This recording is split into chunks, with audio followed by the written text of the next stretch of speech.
Mark 6. And he left there and went to his own country, and his disciples followed him.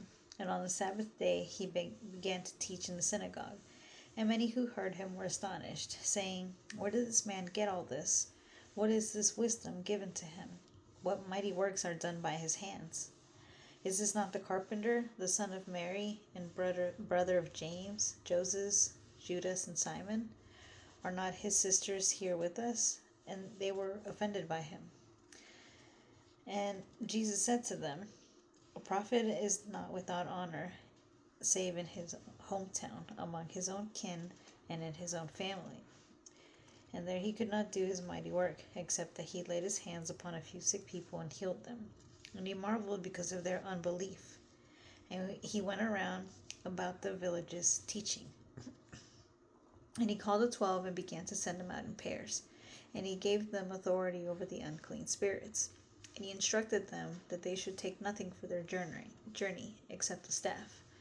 No bread, no wallet, no money in their purse, but to go wearing sandals and not to wear 2 coats. And he said to them, Whenever you enter into a house as a guest, remain there until you leave town.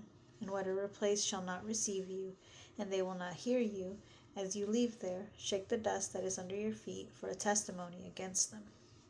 And they went out and preached all that should repent. And they cast out many demons and anointed with oil many that were sick, and healed them. And King Herod heard of it, for Jesus' name had become well known. And he said, John the Baptist has risen from the dead, and that is why these powers work in him. But others said, It is Elijah, and others said, It is a prophet, even as one of the prophets. But Herod, when he heard of it, said, It is John, whom I beheaded. He is risen. For Herod himself had had John arrested and thrown into prison to please Herodias, his brother Philip's wife, for he had married her. For John said to Herod, It is not lawful for you to have your brother's wife. And Herodias set herself against him and desired to kill him, but she could not. For Herod feared John, knowing that he was a righteous and holy man, and kept him safe. And when he heard him, he was much perplexed, and he heard him gladly. But an opportunity came when Herod on his birthday gave a banquet for his nobles, military commanders, and the leading men of Galilee. And when the daughter of Herodias came in and danced, she pleased Herod and his dinner guests. And so the king said to the girl, Ask of me whatever you will, and I will give it to you. And he made an oath to her, Whatever you shall ask of me, I will give it to you, to the half of my kingdom. And when she went out and said to her mother, What shall I ask? And she said, The head of John the Baptist. And she rushed to the king and asked, saying, Here and now, I want you to give me on a platter the head of John the Baptist. And the king was exceeding sorry, but for the sake of his oaths and the dinner guests, he could not reject her requests. And immediately the king sent a soldier of his guard and commanded that he bring John's head. And the soldier went to the prison and beheaded John, and brought his head on a platter and gave it to the girl, and the girl gave it to her mother. And when his disciples heard of it, they went and took his corpse and laid it in a tomb. The apostles returned to Jesus and told him all that they had done and taught. And he said to them, Come, we shall depart for a deserted place and rest for a while. For there were many coming and going, and they had no leisure time, even to eat. And they went away in a boat to a deserted place. Now many saw them going and recognized them, and they ran there on foot from all the towns and got there ahead of them. And when Jesus came ashore, he saw a great crowd, and he had compassion on them, because they were as sheep without a shepherd. And he began to teach them many things. And when the day was far spent, his disciples came to him and said, The place is deserted, and the day is now far spent. Send them away, that they may go into the country and villages round about, and buy themselves something to eat. But when he answered and said to them, You give them something to eat. And they said to him, Shall we go buy 200 denarii worth of bread and give them to eat? And he said to them, How many loaves have you had? Go and see. And when they knew, they reported, 5 loaves and 2 fishes.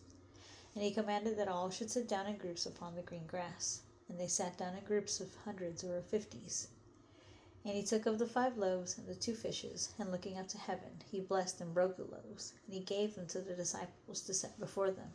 And the 2 fish he divided among them all. And they all ate and were filled. And they collected 12 basketfuls of leftovers, and also of the fish. There were 5,000 men that ate the loaves. And immediately he made his disciples get into the boat and go without him to the other side to Bethsaida, where he sent the crowd away, or while he sent the crowd away.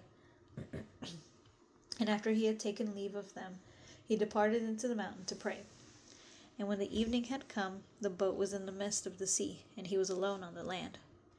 And seeing they were having difficulty rowing, for the wind was against them, about the 4th watch of the night he went to them, walking on the sea, and he would have passed by them. But they, when they saw him walking on the sea, supposed that it was a ghost, and cried out. For they all saw him and were disturbed. But he immediately spoke to them and said to them, Be of good courage, it is I, be not afraid. And he got into the boat with them, and the wind ceased. And they were utterly amazed, because they did not understand the miracle of the loaves. Their heart was hardened. And when they had crossed over, they landed at Gennesaret and anchored there. And when they got out of the boat, the people immediately recognized them, and ran through that whole surrounding region, and began to carry about on the beds those who were sick to wherever they heard he was. And wherever he went, into the villages, or into cities, or into the country, they laid the sick in the marketplaces, and pleaded with him that they be allowed to touch the fringe on his garment. And as many as touched him were cured.